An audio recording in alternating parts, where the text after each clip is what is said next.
Correto. O pessoal teve tempo de brincar um pouco ali com pandas, ficou tudo tranquilo, tudo certinho, deu para entender a lógica? O que que acontece? Todos esses notebooks, você tem cópia. E essa cópia, não é essa é a minha versão. Eu vou compartilhando com vocês, não se preocupem, mas os links eles também vão estar ali na plataforma, certo?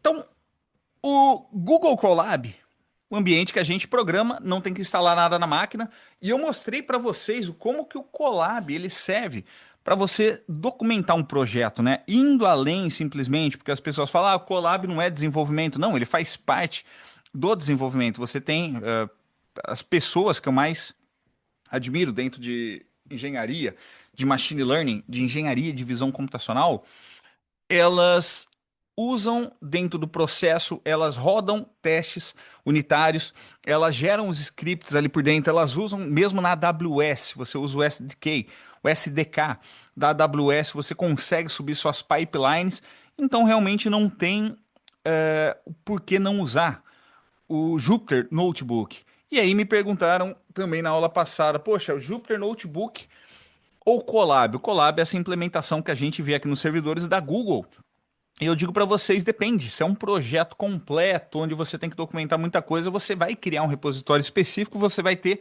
os notebooks específicos, né? Agora, muita coisa isolada que eu vou rodando, até pela facilidade que você tem, até pelo uso da GPU gratuita dentro da cota, eu entro dentro do Colab. E o que que acontece? Você tem essa principal biblioteca nossa nessa fase de análise exploratória de dados, que é o Pandas, né?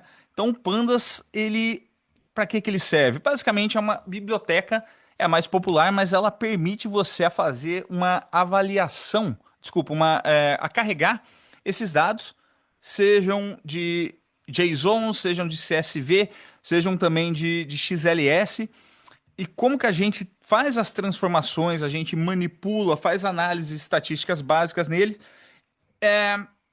e isso me ajuda nessa etapa.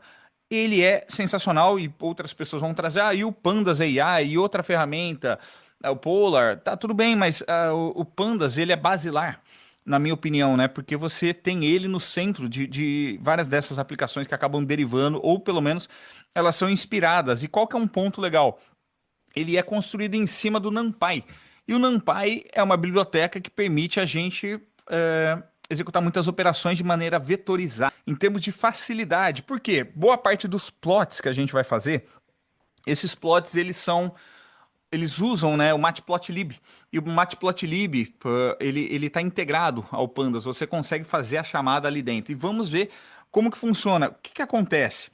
Se você tem o Pandas, você chama como PD, que basicamente é o alias dele, né? A maneira como a gente invoca ele ali dentro.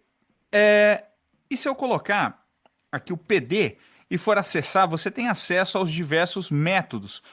Que, por exemplo, se eu quiser carregar. Eu quero ler a partir do meu clipboard, da minha área de cópia e cola, né? Onde eu copio as informações da memória, no caso da sua máquina, ou ler um arquivo CSV, ou ler um arquivo Excel, ou ler um arquivo HDF, HTML, JSON, Parquet, Pickle e etc. Inclusive SQL. Então eu consigo ler diversos tipos de arquivo.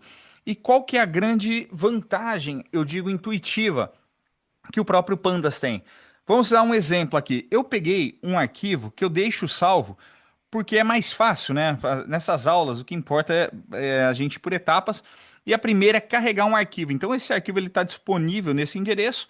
A maneira como eu leio um arquivo CSV é passando o endereço desse próprio arquivo CSV. Se eu for dar uma olhadinha, quais outros argumentos eu tenho? Eu tenho muitos outros argumentos. E, por exemplo, se eu não quero que ele leia a minha primeira linha, se eu quero indicar um índice, se eu quero dar o meu próprio nome para as colunas, né? Eu não quero que ele faça essa inferência. Ou se eu quero alterar qualquer outra coisa, eu tenho acesso a essa informação. E o que que acontece? O Pandas, é importante a gente olhar Pandas. Vamos dar uma olhadinha na documentação. Eu gosto de, desde o começo, falo para os alunos, cara, vão dando uma olhada na documentação, né? A documentação é importante para a gente entender.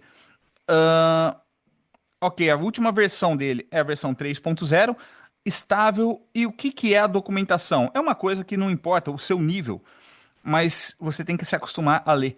Boa parte dos problemas da sua vida são resolvidos quando você consegue minimamente identificar o que está aqui, né? Como que as pessoas vão aprender hoje? Eu vou dar um exemplo do Streamlit. Opa, vou pegar aqui. Streamlit. Streamlit é uma biblioteca sensacional onde você, somente usando Python, você consegue construir aplicações muito bacanas. Inclusive, você pode trabalhar com o login do Gmail, você pode colocar calendário, você pode subir um modelo de machine learning, você pode criar um sistema inteiro onde você sobe, ele carrega o seu modelo de machine learning, faz aquela previsão, e as pessoas, às vezes, elas pegam, cara, eu quero um curso de Streamlit.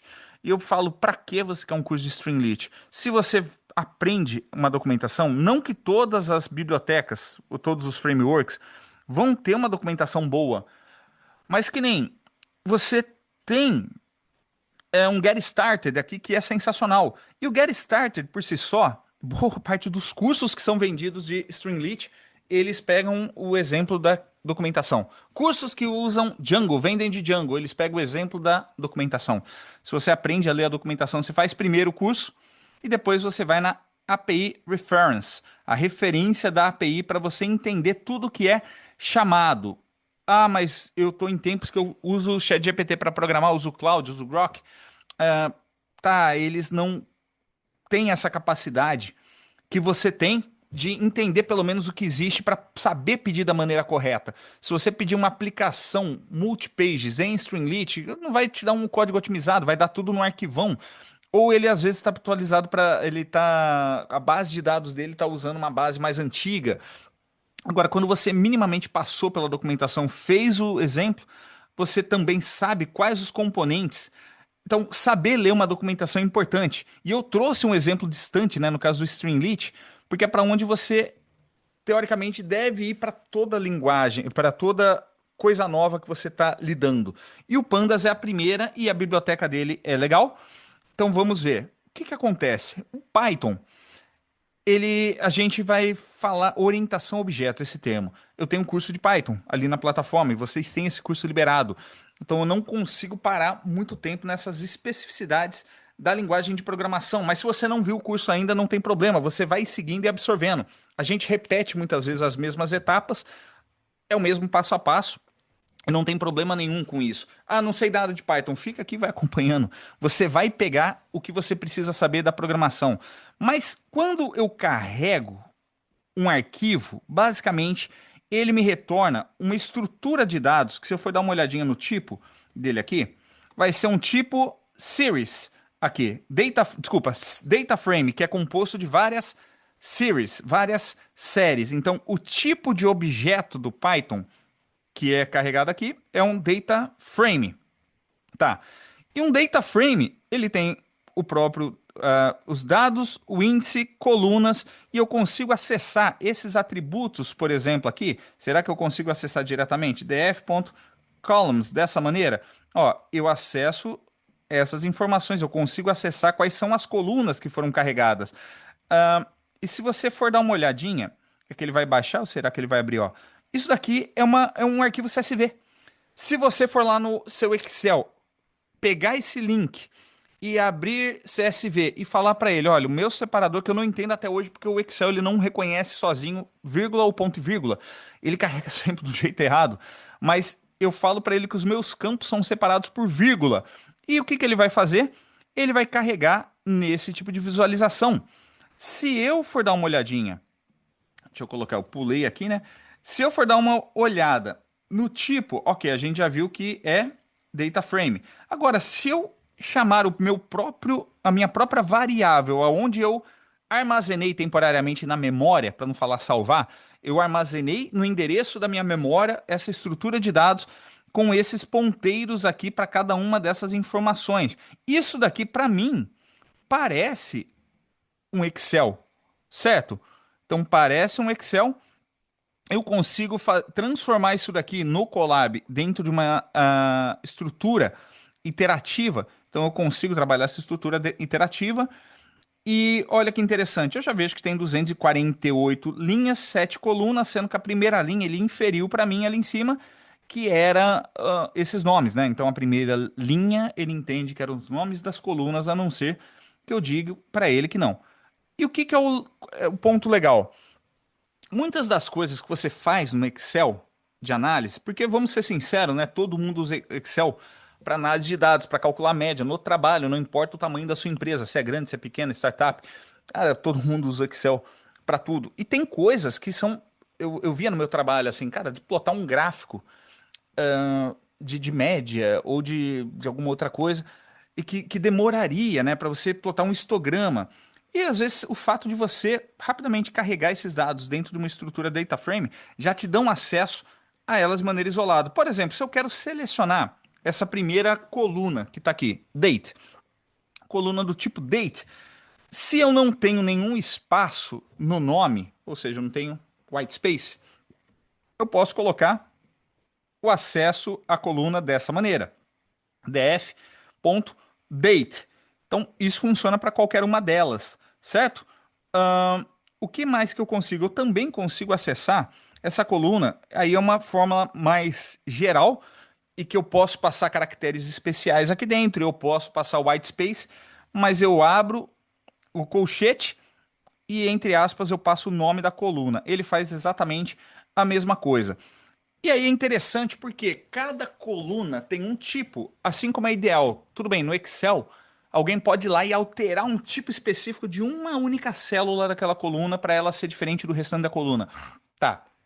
Mas aqui, as minhas series, até a gente consegue ver, ó, por exemplo, o que que é um data frame? Ele tem essas estruturas de séries. Vamos pegar aqui, data frame, vamos buscar séries, series. Quando eu pego pandas.series, eu vejo que isso daqui é um array n-dimensional. Vamos dizer, que eu vou ter um tipo, né, nele. Então, eu tenho que ter, ó, o tipo de dados que estão contidos dentro de uma série. Tá, então legal. Vamos ver aqui. Como que eu vejo o tipo de todas as colunas? Se eu quiser filtrar, e esse é o tipo de análise, quando a gente pega um dado, que ele é importante, porque eu considero que eu peguei aqueles dados, ou eu gerei aqueles dados, eu capturei, e eu não sei nada deles. Eu tenho que ganhar minha primeira consciência situacional. Então, todas essas coisas que eu vou fazendo não são para demonstrar função. Sim, também são, mas elas são para eu dar uma olhada. O que que eu estou fazendo? O que que eu preciso fazer? Ganhar uma consciência situacional. E tem uma. Se eu colocar o df ponto the types aqui dessa maneira, ele vai me retornar os tipos de objeto de cada uma dessas colunas. Eu estava dando uma aula de PyTorch para o pessoal de visão computacional. Eu falei uma característica, né? Para quem usa o PyTorch, quem não conhece, não tem problema. Qual que é a grande diferença do PyTorch, né? Quando eu carrego os dados, por padrão ele carrega em float 32, o NumPy ele carrega em float 64. Então, float 64 é um float que eu tenho uma grande precisão dele. Então, e aqui? Todos são objetos do tipo float. Se eu der uma olhadinha nas minhas colunas, faz sentido. Eu estou carregando dados históricos, exemplos só antigos do Banco do Brasil. Aí eu tenho preço de abertura, preço a máxima, fechamento, a mínima, fechamento ajustado e o volume. Ok, são todos dados que são floats, tá certo? Menos um, que é object. E esse dado do tipo object, ele trata dessa data aqui. E aí tem uma coisa interessante. Quando você vê object, normalmente, a princípio é uma string. Então, uma string, os tipos de estrutura de dados do Python também estão lá no meu curso, que está dentro da plataforma para vocês. Só que data, quando eu tenho data, uma das primeiras coisas que eu sei que eu vou ter que fazer, alguma modificação que eu vou ter que fazer, é pegar a data e se ela está no tipo string, se ela é um objeto do tipo string, eu vou ter que converter ela num objeto do tipo data type. E a gente vai fazer isso daí depois, sem problema nenhum. Esse não é o notebook, né, que vocês recebem, por isso eu não estou seguindo ele exatamente cada linha. É importante, e vocês vão ver, naquele checklist que eu subi na plataforma para vocês, tem o checklist do Aurélien Geron, com todos os passos. E vamos dar uma olhadinha nele aqui também. Para Canva, não.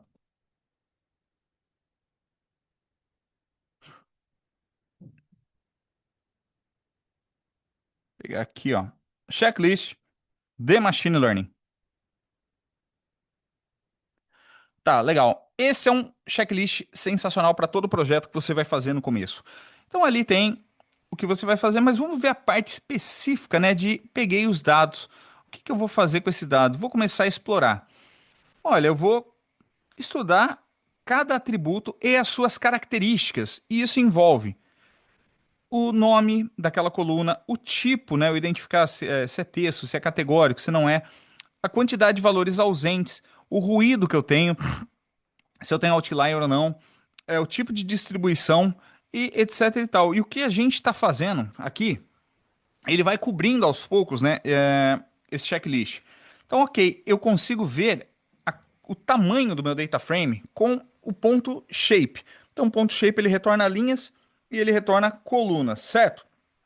A gente viu lá em cima que quando eu passo o DF somente, ele imprime, né? Opa, ele imprime isso daqui para mim. Agora, normalmente, a gente não quer ver todas de uma vez, mas eu uso a função head. O head, ele me mostra as 5 primeiras entradas, a não ser que eu coloque um número diferente aqui dentro, como argumento. E aí ele vai me mostrar outras, né? E se eu quiser ver as últimas entradas, eu vou usar o tail. Então o tail, ele traz isso daqui pra gente. Como eu mostrei ali que a gente conseguia acessar os nomes das colunas, é simplesmente por meio desse atributo de colunas, que é um objeto do tipo index. Daí eu vou pegando um padrão. Então, quando eu chamo as coisas, elas têm nomes. E por que que é importante saber disso? Para você saber o que você pode fazer. Quando eu tenho um objeto do tipo series, por exemplo, na documentação ele me mostra os parâmetros que eu tenho. Vamos ver aqui. E eu vejo aqui, ó, opa, eu tenho index. Vamos dar uma olhadinha em index. Index é uma sequência imutável usada para indexar e alinhar. Então é um tipo de objeto básico que ele armazena os labels dos eixos para todos os objetos do tipo Panda. E aí eu sei também quais os métodos que eu posso chamar. Por quê? O que que são métodos? Métodos, vamos ver aqui, ó, no caso do index que a gente retornou. Olha, eu consigo. Vamos ver se tem algum aqui que dá para fazer um exemplo. Legal. Vamos ver. Consigo ver valores mínimos, máximos, arredondar. Tá, aqui é porque vai ser um array, simplesmente por causa disso. Mas se eu pegar o exemplo do data frame, ali o que que é o data frame no caso da estrutura que a gente estava trabalhando? É o DF. Lembram, DF é um objeto do tipo data frame. Quando eu olho a documentação, eu vejo os atributos e eu vejo aqui tudo que eu posso fazer com ele. Olha que legal. Funções de aplicação. Eu tenho uma lista muito grande de métodos, né? Se eu quero lidar, então e a documentação do Pandas ele separa, ó, um objeto do tipo data frame, eu posso ver se eu tenho, olha, isNA se detecta valores ausentes. Então vamos colocar um ponto isNA. IsNA. Olha, que que ele fez aqui? Isn é um método. Como é um método, eu tenho que fazer a chamada, né? Quando é um atributo, é uma característica, um método ele leva a uma ação. Então eu abro e fecho parênteses, né? E eu posso ter argumentos que passam aqui dentro também. No caso, ele vai falar para mim: esse valor é ausente? Não é ausente, não é ausente. Ele está falando se para cada célula individual se ela é ausente ou não. Aí eu posso somar para ver, né, se tem. Não é, a gente vai trabalhar depois de outra maneira.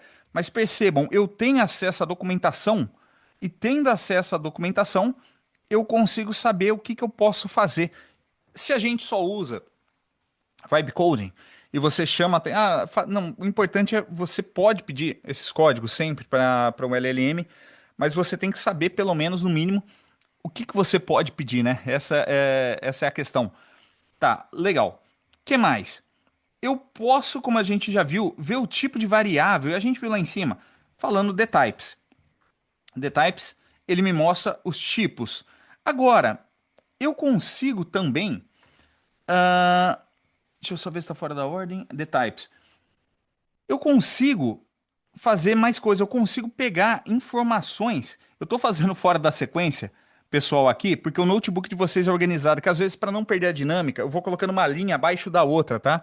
O notebook, o link que eu passei para vocês, ele depois está organizado. Não se preocupem. Uma informação, um método muito importante que a gente usa no começo também é o df.info. O df.info, ele traz informações para a gente daquele data frame. Por exemplo, ele vai me falar para cada uma das colunas quantos valores são não nulos e quantos, ó, aqui eu tenho um valor a mais não nulo, aqui eu tenho um valor a menos para cada uma dessas colunas. Tá, ele me fala não nulo e ele fala o tipo mais comum, ele soma, né? Float 64, eu tenho 6 e ele me fala quanto de memória eu estou utilizando. Depois tem como a gente pegar informações estatísticas, né? Só que vamos começar a ver alguns métodos específicos quando eu seleciono uma coluna. Se eu pego o preço de máxima daquela ação para todo o período, eu seleciono assim, sendo que eu também poderia selecionar, neste caso específico, assim, tanto faz. Aqui ele me permite as duas coisas. Se eu peguei ponto high, como que eu posso, por exemplo, calcular uma média, né? Se eu vou calcular uma média, o B é só para vocês saberem. Quando você dá um ESC e o B ele cria uma célula abaixo. Vou colocar aqui high e ponto min. Eu consigo calcular a média facilmente aqui já de toda essa coluna. Perfeito? Então, calculamos a média. O que mais que eu consigo fazer? Uma das coisas que ficou para trás, e nesse primeiro contato com pandas, eu falo para vocês, vocês vão acabar sempre lidando muito com datas. E datas confunde a galera, não sei por quê. As pessoas, eu acho que não sabem lidar às vezes direito. E data ela gera muita informação, até de feature engineering, porque uma data completa eu transformo em muitas outras informações relevantes. Então, assim, se eu for dar uma olhadinha, e isso acontece sempre quando eu carrego, ela carregou como uma string. Se você tentar importar dentro do seu Excel, pode ser que o seu Excel ele também não vai reconhecer no formato data. E no Excel é uma desgraça a gente fazer a conversão no tipo data, né? Ele não reconhece, eu tenho que ir lá no tipo personalizado. Sabe quando vocês vão lá no tipo personalizado do Excel e vocês falam primeiro ano, 2 dígitos, vocês vão falando passo a passo de como que o seu padrão tem que estar? Eu tenho dentro do Pandas, eu tenho diversas maneiras. Eu posso chamar direto, né, pela coluna, mas dentro do Pandas eu tenho uma função toDateTime. ToDateTime ele vai converter uma coluna, por exemplo, que ela tá um objeto do tipo string. Eu coloco def_date e aqui eu vou passar para ele o meu formato. Qual que é o formato que eu quero? E o formato, aí a gente vê. ToDateTime, vamos dar uma olhadinha.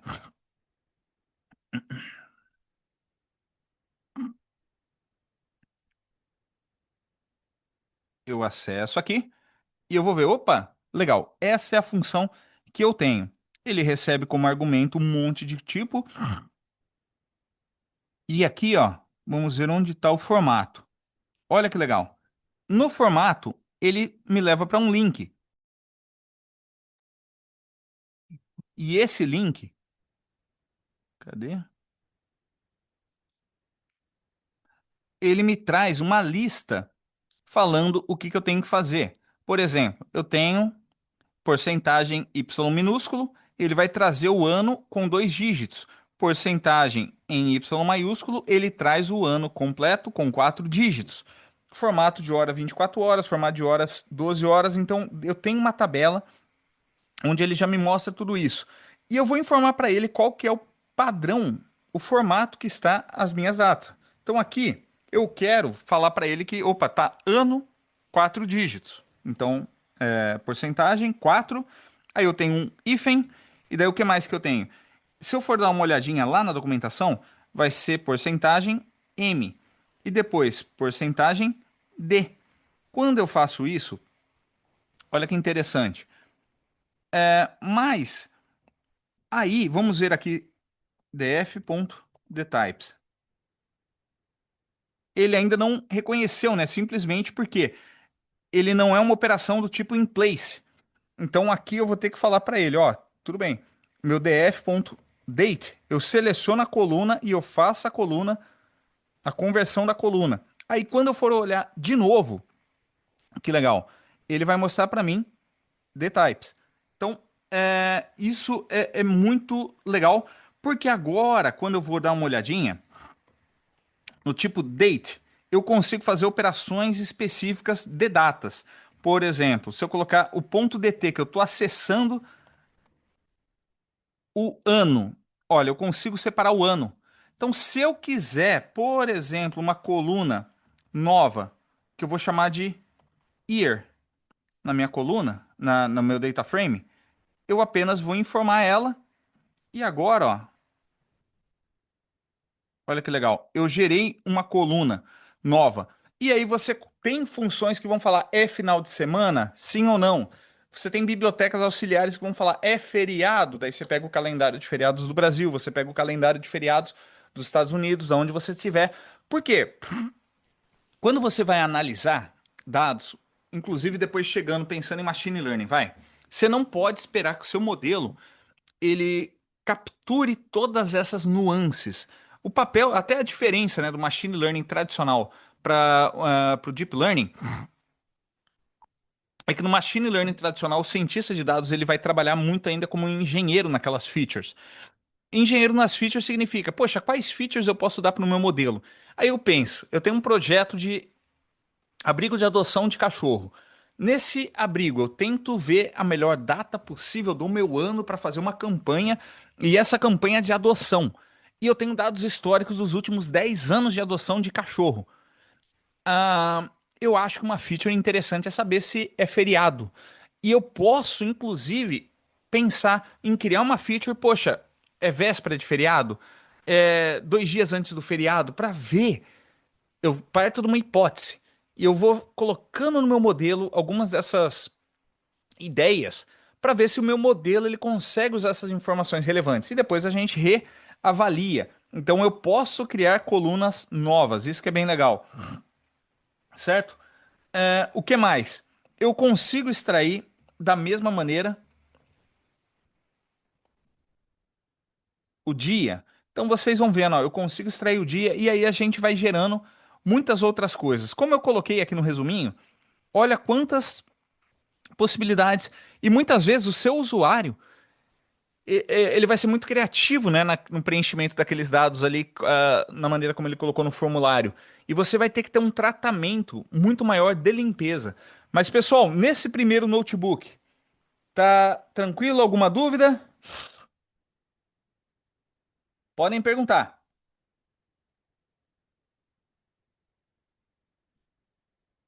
Word e Excel são as mesmas funções ali? Mesma função. A parte boa é porque quando você carrega no Pandas, você pode estar trabalhando com tipos diferentes, né? Não tem problema. Mas ele converte tudo para a estrutura de data frame. A partir do momento que está na estrutura de data frame, você tem acesso às mesmas coisas, na verdade. Então, sim.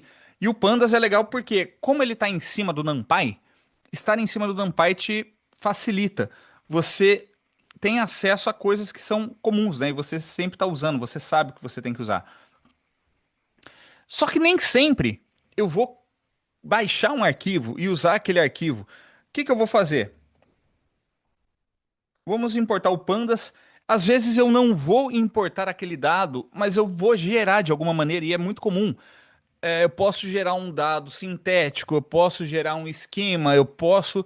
gerar dados com base em uma função, uma equação matemática que eu coloco aqui, e não tem problema. E daí a gente, o Pandas, ele aceita que você gere o data frame a partir de diversas estruturas. Mas uma das mais intuitivas é quando você vem para criar um dicionário.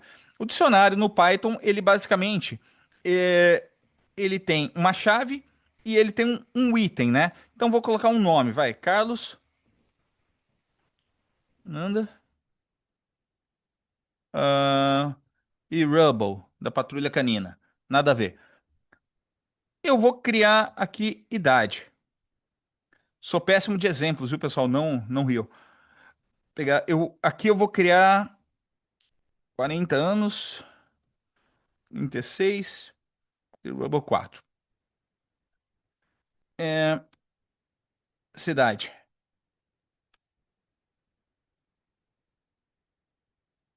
Tanto faz se é aspas duplas ou simples, o ideal é manter. Só para uma questão de padronização, mas tanto faz. Ah,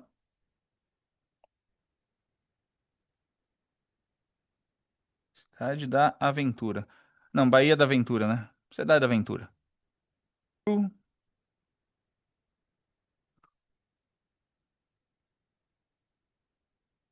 Coloquei dados. Então aqui eu tenho strings, eu tenho números inteiros, eu tenho string e eu tenho números booleanos.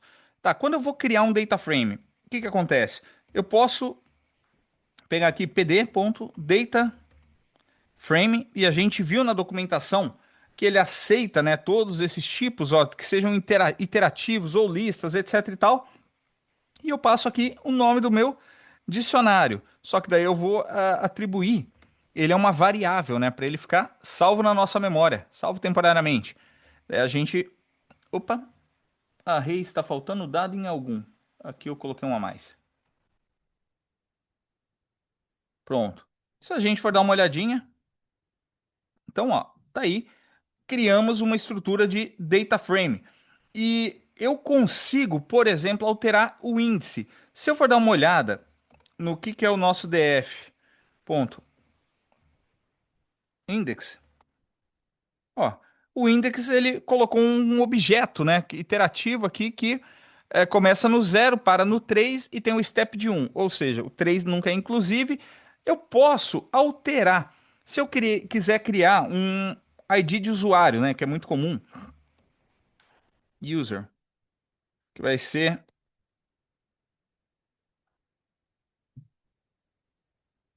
esse daqui, por exemplo. E como que eu consigo associar? df.index é só eu informar para ele que é o nosso ID user. Opa, claro que não, porque a ID, opa, ID user. E quando eu for dar uma olhadinha de novo no nosso data frame, você vai ver que a coluna aqui ela foi alterada. Isso tem algumas vantagens, né? É o primeiro contato, claro, com pandas, e a gente vai vendo, conhecendo as funções, porque quando a gente começar depois fazer projeto e mesclar tudo, essa é a primeira fase, né? Então é tudo muito novo. Vamos lá. Eu consigo criar data frames, inclusive, a partir de listas também. E qual que é uma diferença? Eu vou usar os mesmos dados que a gente tem. Eu coloquei aqui para não ficar digitando, mas uma lista. Essa lista específica nossa. Então, dados 32, tal, números completamente aleatórios. E eu vou criar uma estrutura de data frame, onde eu vou informar os dados, só que agora eu estou falando para ele, olha, eu tenho colunas. Então você está carregando os dados desse jeito, mas esses dados não estão como aquela lista, não estão como dicionário. Aí o que que eu vou fazer? Eu tenho que informar, ó, a primeira coluna é nome, a segunda é idade, a terceira, cidade. Depois, se a pessoa comprou ou não, né, para fazer a minha análise. E o que que acontece? Vamos dar uma olhadinha para visualizar. Tá vendo? Ela tá ali. E quando eu declaro, eu também posso colocar aqui o índice. Vou colocar um índice 1, 2, 4, 5, 5, 5, 9, 9, 9 e 3, 3, 3. Tá? Ótimo. que eu consigo fazer? Quando eu tenho o índice, eu consigo fazer a seleção dele a partir do index usando o lock. Então, o lock e o iLock são duas maneiras que a gente tem de selecionar, mas quando eu faço o lock de localização, ele vai me localizar pelo índice. Voltou, retornou. Olha que interessante. Toda a informação está aqui. E como a gente já tinha visto, se eu for criar uma coluna qualquer, saldo, vai, vou colocar em minúsculo, saldo. Para todo mundo, saldo é um float. E a gente vai dar uma olhada, ó, ele cria uma coluna nova. Quando eu coloco um único valor, ele retorna. E aí, claro, se você está usando o NumPy, você tem o numpy.zero, onde eu posso passar a dimensão, que é 3 vezes 3. Eu consigo gerar matrizes, eu consigo gerar vetores com zero, com um. Eu posso usar random.random números de uma distribuição gaussiana. Opa, aqui não. Quantos números? Mas eu consigo gerar números completamente aleatórios. Então eu posso usar o NumPy e aí eu sei como acessar essas coisas, né? Isso é quando a gente trabalha com machine learning depois, a gente vai implementar uma vez na mão, por exemplo, o gradient descendant. O gradient descent, a gente tem que setar os valores deles de maneira completamente aleatória, usando uma distribuição normal e o bias para zero. A gente usa muito essas funções. Então é legal que a gente vai vendo NumPy e pandas, né? O que que acontece? Eu também consigo alterar o nosso índice. O índice, ele é numérico nesse momento, só que ele não precisaria ser numérico. Eu posso atribuir para ele, por exemplo, A, B. São quantos entradas? Quatro, né? C, D. E vamos colocar uma a mais. Aliás, vamos colocar uma repetida aqui só para ver o que que acontece. Ó, temos aí. Então, assim, cara, como que eu lido, né, com a situação de ter duas chaves que são repetitivas? O critério para você usar índice, então tem que ser alguma coisa que é relevante para você depois, quando você vai fazer a busca, pegar aqui pelo D. Porque ele vai retornar todos aqueles índices. Então o índice ele não tem que ser único, ele não tem que ser exclusivo. Agora, ele tem que ser uma coisa relevante. Quando a gente pensa em índice, normalmente o que a gente vai querer é alguma coisa que me permita identificar aquela entrada específica. Mas é sempre assim? Não. Vou dar um exemplo de um projeto que eu peguei como freelancer para desenvolver uma rede convolucional que ela era uma rede mista, na verdade, que ela pegava várias entropias de um eletrocardiograma com alguns com os leads normais, né, padrão, 400 Hz de frequência, e ela gerava um array de sinais. Tá, eu passava o array de sinais pelas convoluções e somava com as entropias ali. O que era interessante? Eu tinha 350 mil exames de pacientes, basicamente. Eram 17 bilhões de data points que eu tinha que lidar. E tinham muitos pacientes que eram repetidos, porque aquela pessoa ela tem a doença e ela faz vários exames. Então, essa é uma situação onde eu queria ter uma rastreabilidade do paciente. Aí faz sentido eu usar o ID do paciente, né? Já com dados anonimizados, etc e tal. Eu também posso passar o nome das colunas, se eu quiser alterar o nome da coluna, eu posso fazer direto. Não é uma boa prática, nem sempre. Para quem vem de outra linguagem, eu também programo em C++. A minha segunda linguagem, na verdade, é C++. Eu amo C++. Paixão esquisita, né? Eu tenho gostos que você não entenderia, né? Eu amo C++. Tá. Mas o C++, e outra linguagem, né? Você tem um encapsulamento, você no Java, você tem como proteger, você tem as classes privadas, você tem classes públicas, e não é uma boa prática você fazer a alteração daqueles atributos de maneira direta, né? Então, para quem programa em Python, a gente pega esse vício, às vezes, ali de ficar alterando diretamente. Cara, não é interessante. Mas eu consigo alterar somente pelo atributo aqui. E se eu for dar uma olhadinha, olha aí. Eu consigo mudar os nomes das coisas. Como que eu faria? Você fala, se você está implementando métodos dentro do seu projeto orientado a objeto, Cara, você normalmente tem o get, né? Get e o que você quer fazer para pegar aquela função ali e você tem uma função específica só para setar ele também. Então, assim, você não, teoricamente, não acessa os atributos direto. O Python, ele não tem a classe privada, diferente de muitas linguagens, para quem sabe o que eu estou falando. O Python você tem acesso. O que as pessoas colocam às vezes é um underscore no nome daquela classe ou daquele atributo que significa para o outro programador, opa, não mexa aí.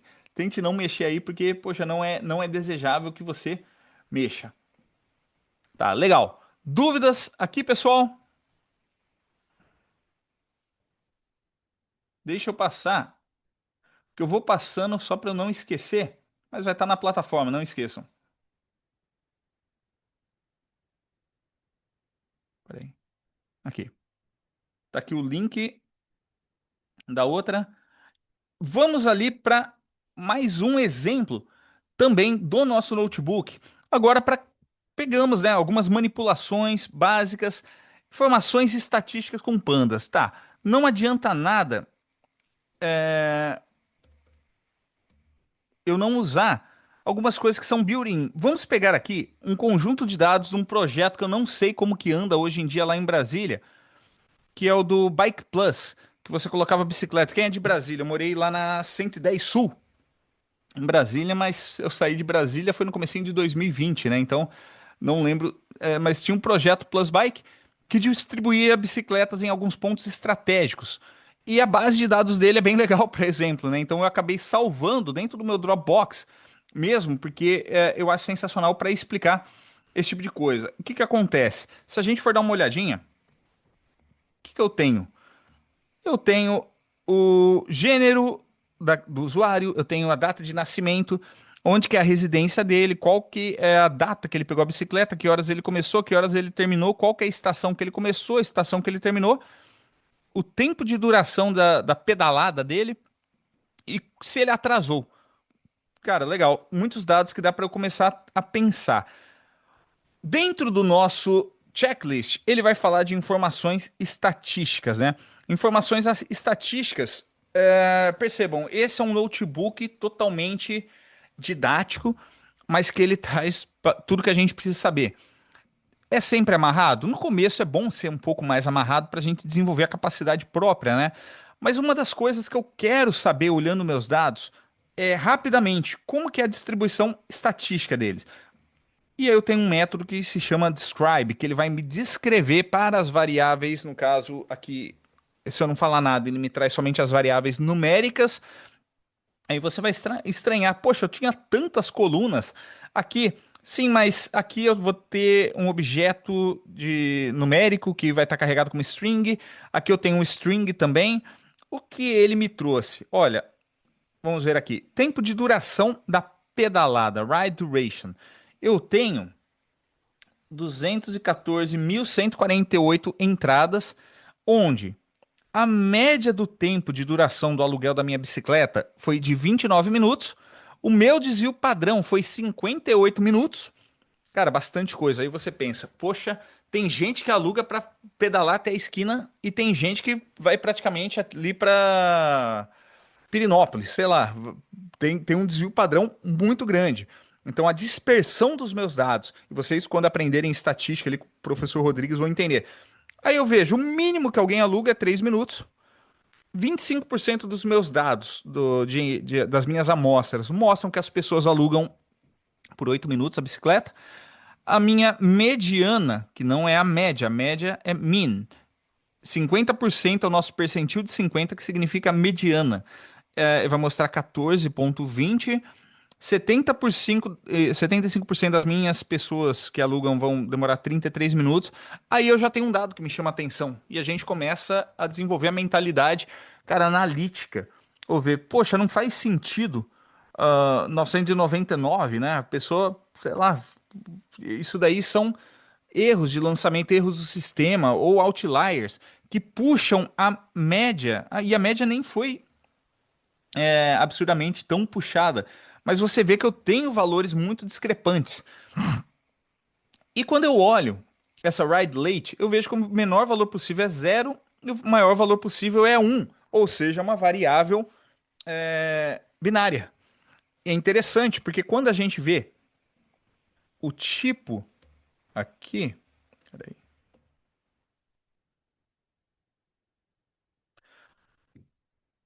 eu vejo que aqui é um float 74, né, provavelmente. E ele armazena, ele tá ocupando muita memória nossa, muita memória nossa. E eu posso passar ele para booleano ou para inteiro, que seja. Não faz a diferença aqui, porque se vocês olharem a informação do nosso dataset, opa, a informação, ele está usando 21 megabytes da nossa memória. Não é nada, mas vamos lá, eu estou na memória. Ou quando eu trabalhei com imagem de satélite de radar de abertura sintética, eu estava falando de gigabytes e terabytes de imagem que eu tinha que baixar.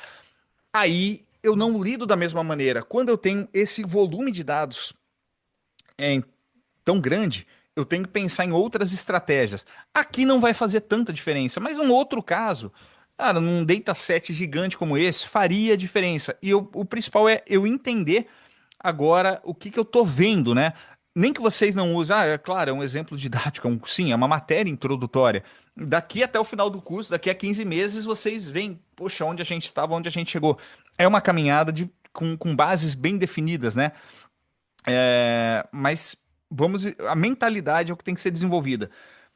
Vamos dar uma olhadinha, relembrar como que eu faço para calcular a média, né? Então, essas informações que aparecem ali para gente, eu consigo extrair elas e elas batem com aquele nosso describe.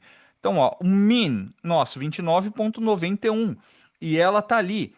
E se eu for pegar a nossa mediana aqui, ela vai me retornar o percentil de 50.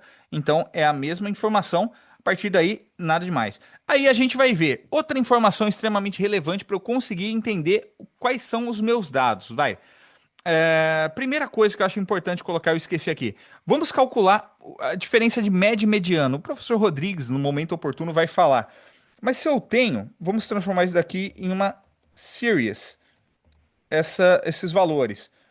A minha mediana é o qual? É o valor que está aqui no meio. Quando não é um número ímpar, ele vai usar as duas do meio, né, que seria para calcular. Mas a mediana é isso. E por que que isso é relevante? Imaginem uma situação onde eu tenho alguma coisa assim, 3, vou colocar aqui, pronto. Qual que é a minha mediana? Minha mediana é 4. E agora, qual que é a minha média? Olha, a minha média é 5.885. A minha mediana é 4. Então, as médias, elas são muito afetadas pelos valores de outlier. Por isso, quando eu pego e bato o olho, nesse momento é o primeiro momento que você, opa, tem alguma coisa errada. E sempre tem alguma coisa errada. Quando não tem alguma coisa errada é porque o dataset ele é didático. Mas, mesmo o dataset didático, eles não estão 100%. Aí a gente começa a ter que acender o alerta para esse tipo de coisa. Então, cara, a média é muito diferente da minha mediana. O desvio padrão meu é muito grande? Sim ou não? Isso já me dá uma visão. Então, essa é a diferença de média e de mediana. Perfeito? Outro valor, outra métrica importante que a gente tem de distribuição é o desvio padrão. Ele vai falar sobre a dispersão da nossa população ou da amostra que a gente tem ali na mão.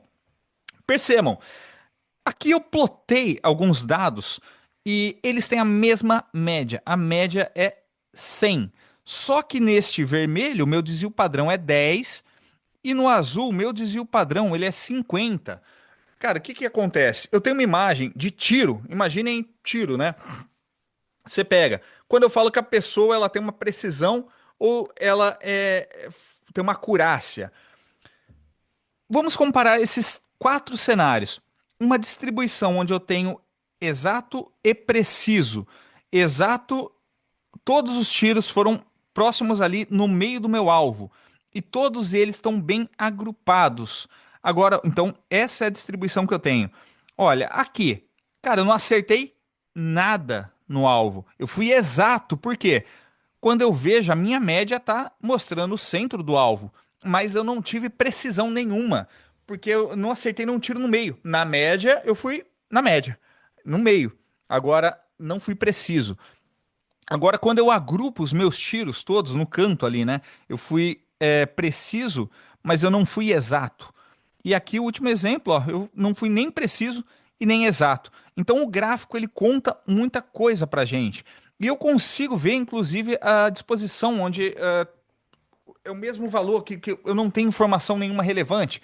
Percebam o como que agora eu consigo olhar para aquele tempo de duração do aluguel da bicicleta e ver, cara, se a minha média é 29, se a minha mediana é 14 e eu tenho uma dispersão, um Standard Deviation, STD, de 58, a maior parte dos meus dados, a maior parte das minhas amostras, elas vão estar dentro destes números, né? Então, assim, a gente considera dessa maneira. E o por último, aqui da execução, o que mais que eu consigo fazer? Valores mínimos e máximos. Toda essa informação ela já aparece no Describe, mas às vezes a gente quer olhar especificamente uma coluna. Então, Ride Duration, no caso. Ride Duration.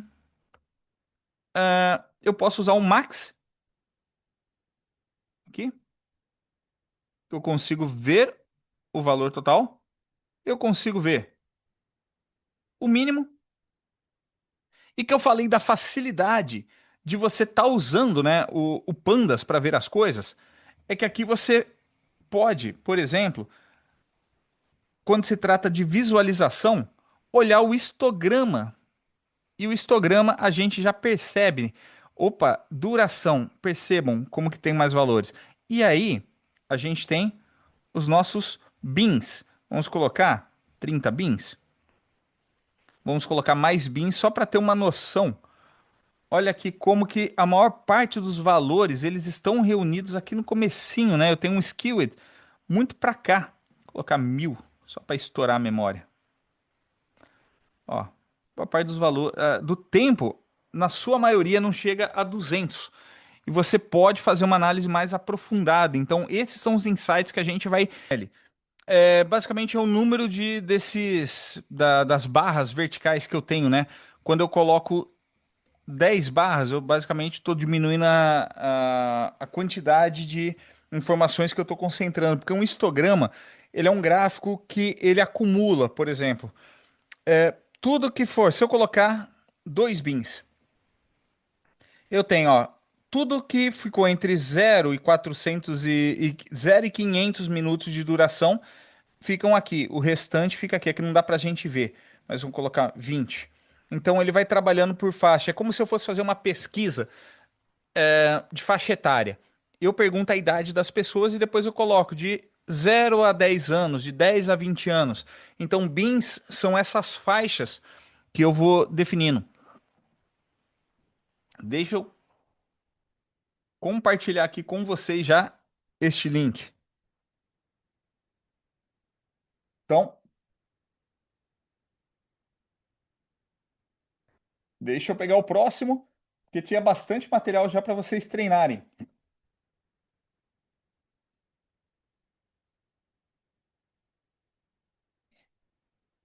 Aqui.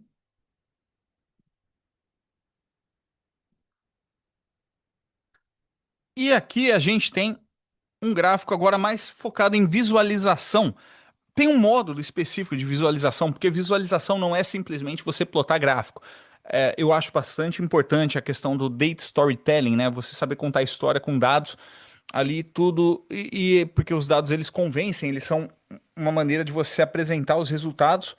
Mas eu quis introduzir por quê? Simplesmente porque a fase de análise exploratória ela se mistura, na verdade, junto com visualização de dados. E a verdade é que tem métodos muito fáceis para a gente ver aqui. E eu vou trazer já o mesmo dado que a gente usou do Banco do Brasil BBAS, séries ordinárias, no nosso CSV. E o que, que acontece? Uma coisa que eu posso fazer, os links também vão ficar no Canvas, Naira. Eles vão ficar sempre ali no Canvas, eu coloco para vocês. Eu colo aqui no chat também, porque o pessoal às vezes quer ver antes, e porque me ajuda na hora de eu subir o material, né? Então, quando para colocar. É, olha só que interessante. Vocês lembram que a primeira vez que a gente carregou esses dados aqui, eles o Pandas ele não tinha conseguido identificar o tipo de objeto. Agora vamos pegar aqui ponto index. Opa, caramba, peraí, explain error não. Saí clicando. Olha, o meu agora ele reconheceu o tipo de type como datatime 64. Opa, por que que ele está tentando corrigir o Gemini? Como que cancela o Gemini? Ah, não tem problema, depois eu vejo. Se eu passar para ele aqui, ó, parse dates igual a true, ele vai tentar inferir. Então, assim, não é certeza que ele vai conseguir, mas se eu der uma olhadinha na documentação, eu vou ver quais as tentativas que ele faz. E também eu não preciso fazer tudo manualmente de passar coluna, índice. Se eu tenho uma coluna que eu queira que ela atue como índice, eu já informo ela logo no momento do carregamento. Então também é uma possibilidade para a gente para gerar. Então a gente viu ali que aconteceu. O que acontece? No exemplo anterior, a gente viu, né, que o DF não faz sentido aqui eu colocar do ponto de vista da análise, colocar um histograma, né? Não faz sentido porque não é o tipo de análise que eu faria com o preço máximo das ações do Banco do Brasil. Mas um tipo de plot que faz sentido é ponto plot. E o ponto plot, ele também aqui vai colocar o gráfico de linha ou a dispersão, ele vai inferir, mas como o meu índice, ele é date time, ou seja, ele reconhece que o índice meu do data frame dentro, colocar aqui, ó, DF, ele já está carregado a data como índice. Então, quando eu coloco um ponto plot para alguma feature específica, ele já vai fazer esse tipo de gráfico. Ah, cara, então esse daí. Tá, ponto plot.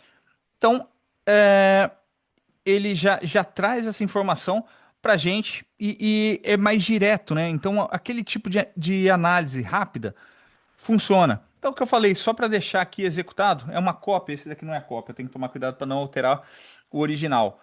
E aqui pegar um outro exemplo onde funciona muito bem.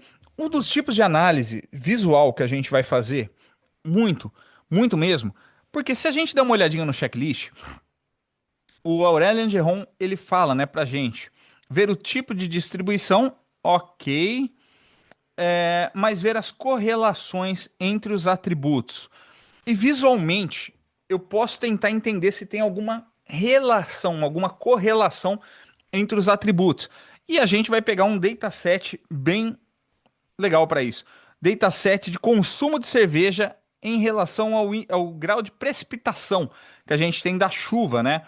Então carreguei aqui um dataset que eu coloquei no GitHub. A gente vê as primeiras entradas. Então peguei esse arquivo CSV, que a gente tem data, média, mínima, máxima e a precipitação. E eu tenho falando se é final de semana e qual que é a quantidade de consumo. Olha, eu posso tentar imaginar algumas relações que podem não ter a ver. Aqui, no caso, é um dataset que, vamos pensar, se eu pegar a máxima, a temperatura máxima, vai, e o consumo. Olha, eu percebo que quando eu tenho um aumento da minha temperatura, eu tenho um aumento do consumo de cerveja. Não é o momento ainda também, mas eu gosto de jogar essas informações. Quando a gente trabalha com machine learning, as pessoas tendem a achar que, poxa, machine learning, a máquina aprende de maneira automática. É mais ou menos, não é bem assim.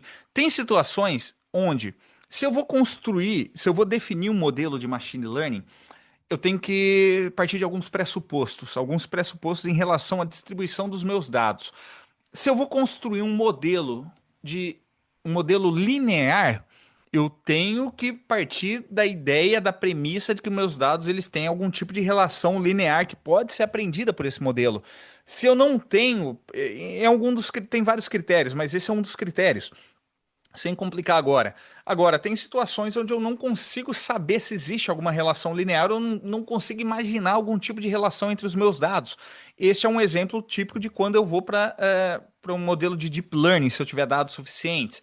Então, assim, o cientista de dados, apesar do aprendizado de máquina, o machine learning, ele ser automatizado, o processo de aprendizado com base em dados históricos que eu jogo, eu tenho a figura do cientista de dados que ele tem que estudar o dataset e partir de uma premissa, né? Porque senão o modelo linear, ele só é válido quando eu consigo cumprir uma série de premissas. E eu tô falando isso porque é muito mais artesanal esses modelos clássicos de machine learning do que a gente quer imaginar. E aí a gente depende sim, da criatividade, dos insights, da experiência de mercado que tem o cientista de dados. E aqui, claro, é um dataset de exemplo, mas para a gente ver que existe uma presença, uma relação, né? Se eu colocar aqui embaixo algum outro exemplo, vamos pegar consumo, que esse dataset aqui não é legal. Consumo com precipitação, ele não vai estar na mesma escala. Esse dataset não é legal para mostrar, mas tem situações onde você vai ver e simplesmente não tem relação nenhuma. E, disclaimer, esses dados, eu peguei ele no Kaggle e eu fiz um tratamento, só para deixar ele um pouquinho mais didático, para quem quiser ver o tipo de tratamento que eu fiz aqui, o código está aqui dentro, né? Ele fica disponível aí para vocês. Então, Boxplot. Boxplot é um outro tipo de gráfico que a gente também vai ver com muito detalhe, muita atenção ali na, no, no, no módulo de visualização. Mas ele é um gráfico muito legal. Por quê? Ele mostra para a gente várias informações estatísticas por variáveis daquelas nossas colunas ali, e que eu já consigo ver a presença de outliers, inclusive. Se eu pego, por exemplo, aqui o consumo, o que, que acontece? O ponto plot, ele é geral. Se eu não falar nada, ele vai fazer um gráfico de linhas. Agora, ele aceita esse plot, que ele vai puxar os métodos lá do Matplotlib, e eu posso alimentar ele com o atributo do tipo kind, o tipo. E, e ele aceita linha, gráfico de barras, barras horizontais, histogramas, boxe, um gráfico de densidade de distribuição. Então, eu tenho vários tipos de kind possíveis. Tá? Quer saber quais? Você sempre dá dois cliques, seleciona, coloca o mouse em cima e ele vai mostrar para vocês. Ó, gráfico de área, gráfico de pizza, que aqui chama gráfico de torta em inglês, né? Scatterplot, que é um gráfico que a gente viu ali em cima, de dispersão, desculpem, Xbeam. Então, legal, mas o box, ele vai me trazer essa informação, onde eu tenho o valor mínimo, ó, tá aqui o resumo, o primeiro quartil, o terceiro quartil aqui em cima. E quais são os quartis? Os quartis são os percentis ali. Não a gente vai ver quando entrar especificamente. Saibam que ele traz os quartis estatísticos, mas ele tem uma formulazinha que permite calcular. Deixa eu ver se eu tenho algum. É que aqui eu não vou ter, mas vamos pegar um box plot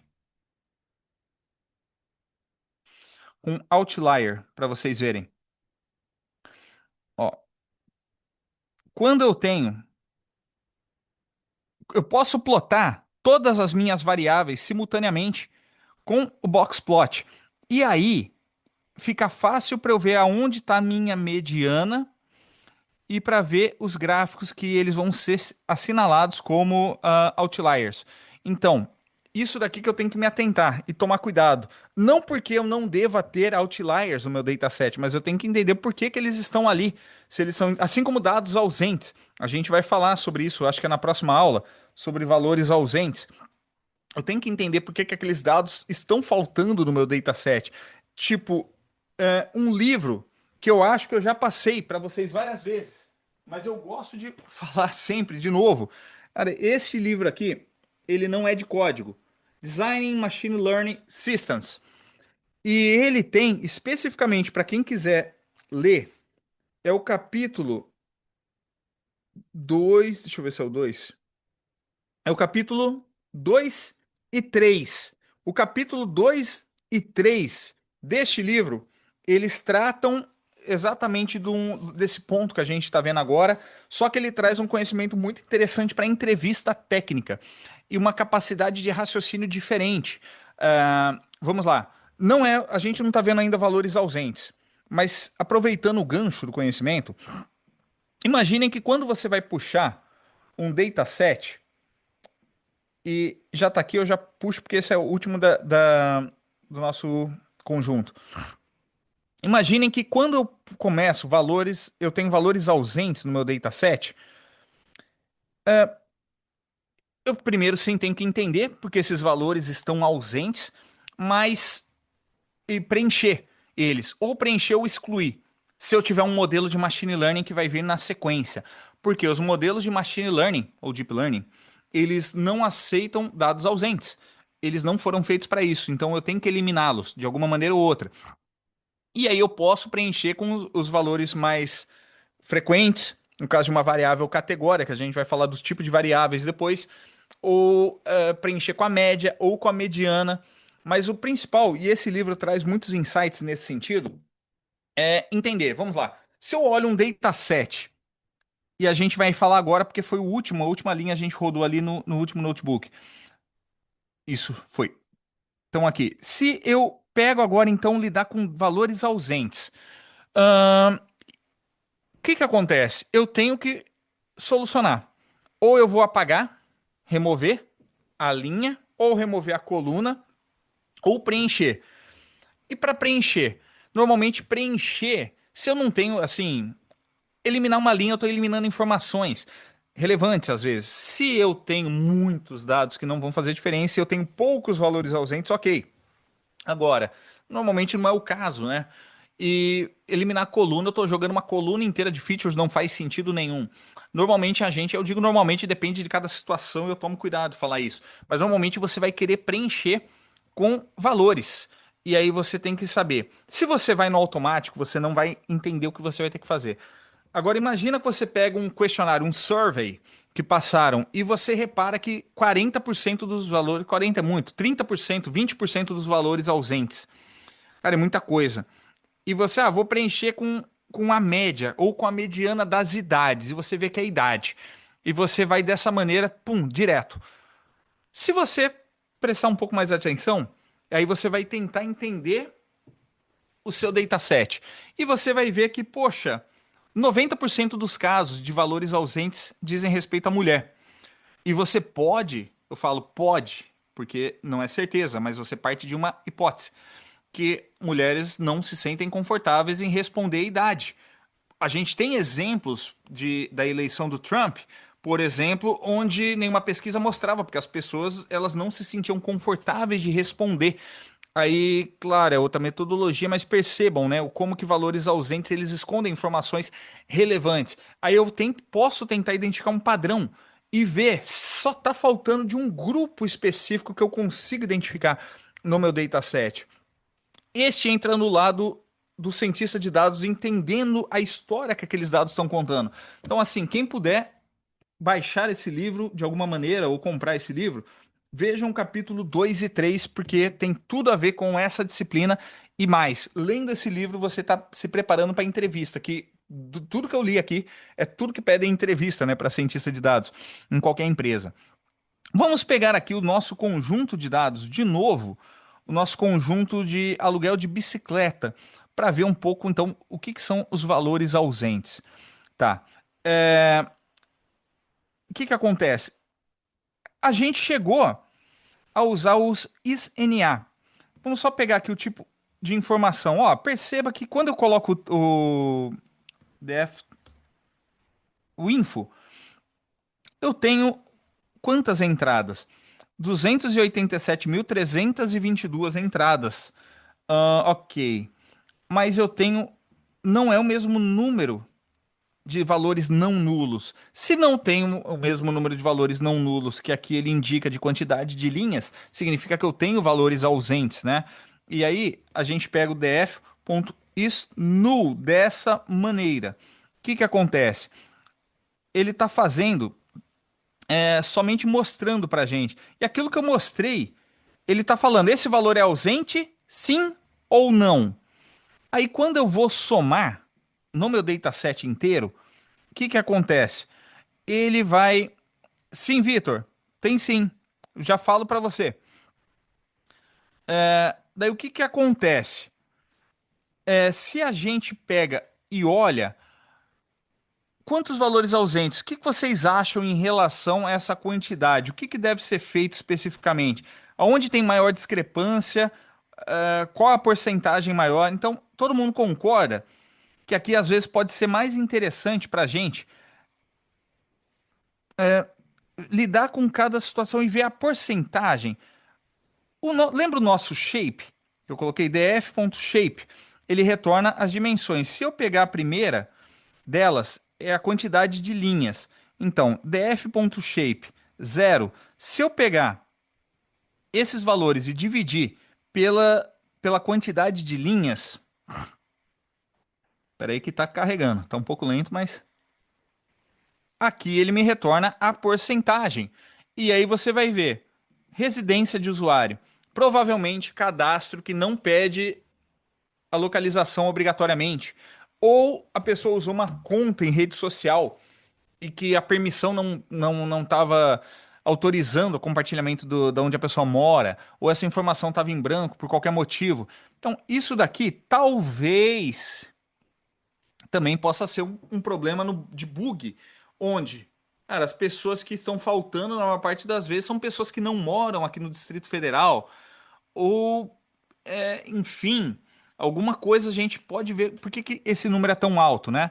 Olha, duração do aluguel da bicicleta, 25% dos dados. Então você começa a ver, cara, mas essa informação é a única que deveria estar perfeita. Porque ou estão roubando a bicicleta e não devolveram, 25% nem cidade nenhuma, né? Para não falar nenhuma cidade. Mas atraso também. Aí olha só que interessante. Aqui tá batendo ride late com ride duration. Será que, como, olha só, daí eu começo a raciocinar. A gente não vai ter que fazer isso agora, mas percebam, se eu não tenho nenhum valor ausente para o início da estação de aluguel e nenhum para onde a pessoa deixou, será que não é uma estação específica que ela não está dando baixa? São perguntas que fazem parte da investigação do cientista. Cientista investiga. Aí eu vou ver, ó, aqui eu tenho a hora que começou, a hora que terminou. Por que aqui eu tenho 15% dos dados ausentes e aqui eu tenho 25%? Percebam que esse é um dataset que está com muita inconsistência. E é o que você vai acabar lidando, né, na situação real. Mas o ponto é que você vai anotando a etapa de análise exploratória, onde você se depara com essas situações e você não constrói um notebook bonito do começo ao final, fazendo análise como se fosse um processo sequencial linear e sem ir e voltar. Na verdade, o último notebook, quando você salva, quando você apresenta, quando você joga para o repositório, ele fica bonito porque você ajeita e você meio que reconstrói ele, né, com a perfumaria, enfeitando praticamente você vai repassando ele com informações que você tinha no final que você não tinha no começo. Então, assim, o notebook, quando vocês pegam bonito no final, é porque ele já sofreu bastante. O comum é ficar tudo zoneado. Uma dica que eu dou é quando começar a ficar muito bagunçado, vocês matam o kernel de vocês, que é o quê? Se eu apagar tudo que está aqui agora, tudo, ainda assim na memória, num espaço físico na memória lá do servidor, aquela variável vai estar salva. E às vezes poxa, eu importo uma biblioteca aqui, importo uma lá embaixo, e quando eu vou limpando o notebook, eu elimino uma que está ali embaixo, e quebro o notebook. Então tomem cuidado com a bagunça. Não que tem que estar bonito, mas tem que estar pelo menos na sequência organizada. Se começou a ficar muito complicado, às vezes questione-se se não vale a pena dividir em dois notebooks, tá? Perfeito. Então vimos ali que eu tenho como ver a porcentagem. Deixa eu apagar aqui essa para ficar outra lá embaixo, certo? Somo e. Então vamos lá. Vitor, as situações que é mais interessante excluir dados ausentes ao invés de preencher com média e mediana, sim. E o que que acontece? Quando você tem poucos valores ausentes, poucos mesmo, o missing rate que é muito baixo, aí você pode. Então, assim, cara, não é que é regra prática, mas se você tem 5% de dados, num dataset muito grande, às vezes o impacto estatístico da exclusão ele vai ser mínimo. Só que, antes de tudo, você entende por que, que são aqueles dados e se não tem um padrão. Poxa, tá faltando só para um tipo de pessoa. Ou se a plataforma que permitia o preenchimento daquele dado não mudou. Pega um exemplo, Secretaria Pública de Segurança do Rio de Janeiro. Você tem tudo em portal hoje em dia, né, com a lei do acesso à informação. E você tem muitas colunas com valores ausentes. Por quê? Porque mudou a metodologia deles a partir de determinado ano. Aí você vê uma quantidade grande. Você baixa todos os dados históricos da polícia, você vê aquela quantidade muito grande de valores ausentes e você não entende por quê. Mas se você sabe que a partir de 2023 mudou a metodologia, você pode fazer um estudo específico considerando aqueles dados, outros sem, né? Quando a ausência não é aleatória. Isso é quando a ausência não é aleatória. Por motivo relevante, imputar pode ser perigoso. Então, assim, se for por um motivo relevante, tome cuidado para inserir um dado. Se você identificou renda não informada, quem não se sente mal às vezes, né, cara? Qual que é a renda informada? A pessoa não quer falar ou ela. É pior quando mente a renda, né, para esse cientista de dados que você não consegue. E isso é muito comum quando a pessoa chega lá com a prancheta. Qual é a sua renda? Isso online. O comportamento das pessoas é às vezes de vergonha por algum motivo, é, um bloqueio e perfeitamente explicável, né, do lado do ponto de vista da psicologia. Mas a pessoa não informa a renda, ou porque é muito alta e a pessoa não quer falar que é muito alta, ou quando é muito baixa. Então, assim, medidas médicas ausentes. Medidas médicas ausentes é porque a pessoa se recusou a fazer determinada medida ou porque o paciente não estava muito bem, muito mal. Então, assim, isso é um sinal. Você preencher, você está tirando esse sinal. Ah, vamos ver. Quando? Cara, em geral é isso, né? Cada situação vai ser isso. Se você tem que considerar também o seu modelo, se o seu modelo ele é sensível à distorção estatística ou não, analisar a coluna, não existe uma fórmula. Você investigando os dados, que eu costumo dizer que você mais ou menos sabe. Quando. Até deixa eu ver se eu tinha. Esse é um resumo bom. Eu vou depois passar a página para vocês, só para eu lembrar, porque eu acho que eu vou extrair essa página, porque tem um resumo muito legal disso daqui. Training data. Vamos ver. Sampling. Deixa eu ver. Natural labels. Depois eu vou procurar no livro, porque ele tinha um capítulo inteiro, um capítulo não, uma seção inteira sobre isso. Ele tinha vários cases interessantes de engenharia de dados de preenchimento. Ah,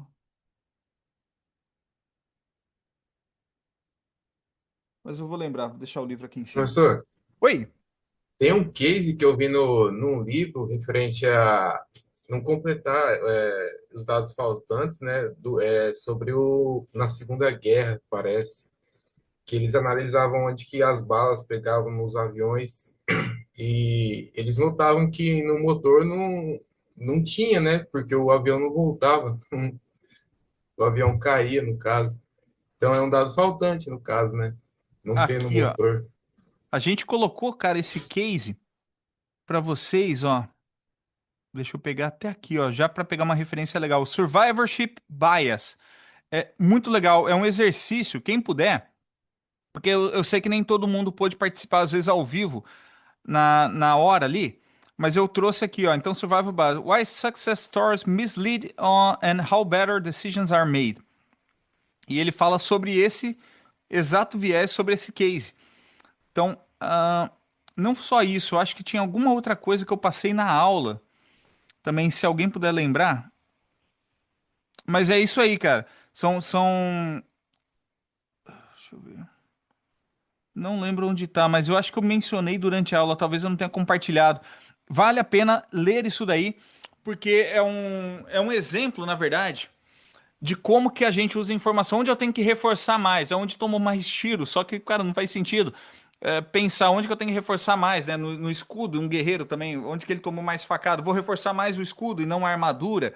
Enfim, a gente tem que tomar cuidado sempre com a situação. E a gente se engana. Isso daí esse survivorship bias, ele é real. E quando a gente pega o exemplo didático, obrigado por trazer, porque faz sentido. Principalmente no contexto de tomar informações sem o contexto completo. A gente toma decisões com base em premissas que às vezes elas não estão tão corretas assim, né? E quando você pega, então, o que eu falei de eliminar valores ausentes. Vamos lá, deixa eu pegar uma linha a mais aqui. Eu tenho no meu dataset drop NA. Drop é derrubar, né? A gente vai excluir. O que que acontece? Eu posso, se eu não falar nada, o axis, o padrão do eixo é zero. Eixo, shape. Eu falo de quantidade de linhas por quantidade de colunas. O meu eixo zero é o eixo das linhas das entradas. Quando eu falo, por exemplo, que eu vou remover, então, aonde existem valores ausentes em user gender, eu vou pegar em relação às linhas e não a coluna inteira. Então, por exemplo, aqui, ó, drop NA. Eu posso acessar direto também a coluna user gender dessa maneira e dar um drop NA, ou eu passo aqui dentro, qual que é o subconjunto? Se eu tiver mais que uma coluna que eu queira colocar, eu vou colocar como subset e eu passo a lista. Então, subset e todas as colunas. E eu informo o eixo zero, eu não preciso isso daqui. Eu coloquei só, mas pode confundir, porque o padrão dele já é falar no eixo zero. Então, quando a gente faz isso, ó, percebam, antes quantas entradas eu tinha? 287 mil e agora 286 mil. Essa é a maneira como eu removo as linhas onde essa ou essas colunas contêm valor ausente. E o tipo de preenchimento que eu posso fazer? A gente viu antes ali como que estava. Essa é a situação. Quando eu pego ride duration, eu tendo, se eu não tenho nenhuma informação a priori, se eu posso fazer isso, se não vai prejudicar meu modelo. Normalmente eu gosto de cada situação, cuidado disclaimer, mas eu uso a mediana, né? Então a mediana eu acho ela mais resistente, assim, mais resistente não, é menos sensível, né? A essas distorções. Como que eu pego? Vamos calcular a mediana. A mediana, esse valor. Posso salvar? Eu estou colocando aqui só para ficar didático. Você pode passar esse valor direto ou falar para ele, para todas as colunas, usar a mediana. Quando a gente chegar na disciplina de Machine Learning 1, a gente não vai fazer essas coisas na mão. A gente vai construir uma pipeline usando Scikit-learn, onde eu boto todas as transformações que eu quero. Eu vou ter que pensar em dividir dados de treino e teste. Eu vou ter que fazer as transformações usando somente as informações estatísticas do conjunto de treinamento. Aqui, o objetivo é ser didático nessa matéria. Mas quando a gente vai construir um projeto, a gente prepara essas transformações para elas serem reproduzíveis, só para vocês já saberem, tá? Porque assim, nem todo projeto de data science vai acabar em machine learning. E nem sempre a gente precisa. Só que quando a gente vai para o lado de machine learning, a gente tem que se preocupar com a reprodutibilidade daquelas informações. E eu tenho que tomar cuidado com uma coisa que a gente vai ver, que é o data leakage, que é o vazamento. Então, tudo isso a gente vai ver no tempo certo. O que que acontece? Então, legal. Onde estávamos, calculei a minha média. Peraí que sumiu a informação da tela, tá aqui. Calculei a minha média, eu salvei essa informação e o que que acontece? Eu dou um outro nome de uma outra variável só para não pegar a minha mesmo, mas df.clean, lembra que era drop NA? Agora, quando eu quero preencher os dados, eu uso o método fill NA. Então eu vou preencher valores do tipo NAN, valores ausentes, aqueles valores que não estão. Vamos lá. Tem situações que dados ausentes não vão ser mostrados aqui. Quando? Imaginem que vocês tinham um formulário onde, vamos lá, NP, estamos colocando aqui. Imaginem que eu tenho um formulário e eu vou pegar as respostas que as pessoas colocaram, né? As pessoas colocaram, vamos lá, sim ou não? Sim? não, e vários sims, vários nãos, e eu coloco uma variável nossa ausente aqui, tá? O que que acontece? Ah,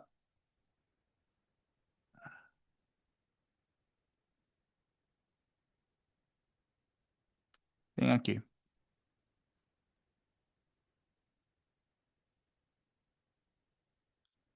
Tenho valores ausentes aqui? Tenho, né? Tem um valor ausente, não é? Um valor ausente. Tá. E agora?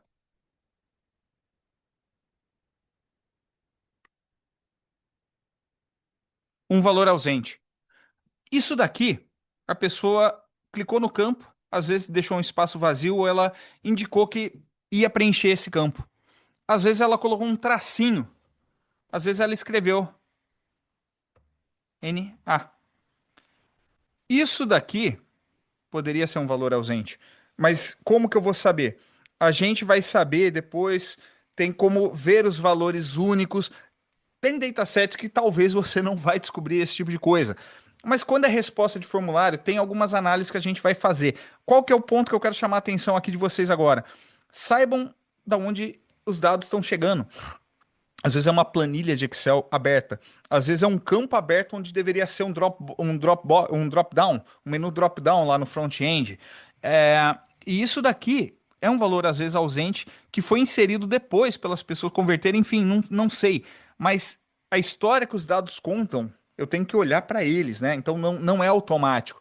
Por isso que a profissão cientista de dados, na verdade, quando você mais conhece os modelos, você vai vendo que, cara, a capacidade de fazer análises básicas, sim, mas tem coisas que são a criatividade e a experiência que você está tendo.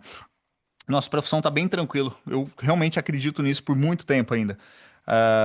Principalmente para quem vai dominando, né, a capacidade de trabalhar end-to-end, a parte de Machine Learning System Engineering. Tá. Vamos copiar aqui de novo só para eu poder fazer um outro exemplo. Onde, ó, value counts. Olha que interessante. Esse value count, será que é o que a gente está falando? Se eu tenho um dado que aparece assim para mim, quando eu colocar dentro do meu data frame, eu vou conseguir ver, vamos pegar aqui, ó, value counts.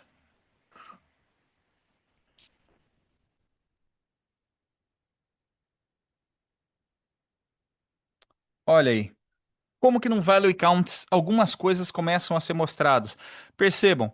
Então, assim, é um exemplo bem didático, né? Bem didático, mas é a mentalidade. Eu não é só porque eu fui ver se tinha valores ausentes, eu usei o is null e somei e dividi que não mostrou nada que não tem. Eu tenho que saber. E a gente viu como que eu uso o fill and a para colocar a mediana, né? E eu passo isso num dicionário. Quando a gente chegar em machine learning, o scikit-learn ele faz um pipeline, a gente indica tudo isso. Agora, no caso, eu posso preencher se não tiver nenhuma informação que me diga ao contrário que eu não deva fazer isso. Talvez preencher os valores ausentes com o sexo masculino aqui, que é o valor que aparece em mais entradas. Então, para as variáveis categóricas, não aquelas variáveis numéricas, eu uso também o fill and a. E eu indico na coluna e eu falo qual que é o valor que eu quero, que é o mais frequente. E daí, quando a gente vai ver de novo aqui, ó, user gender, nenhum valor ausente. Perfeito, pessoal? Deixa eu passar esse notebook agora. Só falta. Ó, então, façam na mão. Todos esses exercícios, tentem pegar com esses exemplos, porque não tem muito o que fugir, não tem para onde correr. Tem que fazer mesmo para entender a lógica, né? Mesmo quem não programa, cara, não programa, abre um collab novo e vai executando os mesmos passos só para você pegar a sequência, os códigos e mas façam esses notebooks aí para treinarem. Tranquilo?